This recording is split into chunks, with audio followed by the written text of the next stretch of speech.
I seriously hope the way how you put the pot back on this coffee maker is a defect rather than by design. But in case it is by design, here's how to put the pot back on if you have the same problem as me. Based on the coffee makers that I've had in the past, the pot should slide back on the plate really easily. For example, this is Mr. Coffee. Unfortunately, he died. Hence why I was searching for a new coffee maker. See how easily it slides in?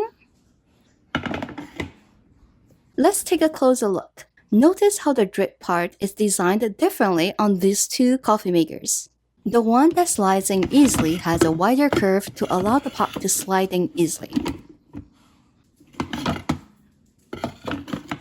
while this Hamilton Beach coffee maker doesn't. With this Hamilton Beach coffee maker, you have to put up a fight to try to put it back on the traditional way. And it is a fight that I have never won. My boyfriend, however, said that he did it a few times though. Okay, so the traditional way doesn't work.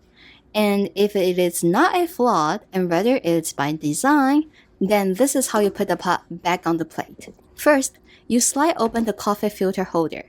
Set the pot down, and then close the coffee filter holder. This setting is okay when setting the coffee maker overnight because you have to open the coffee filter to put the filter and coffee grounding anyway.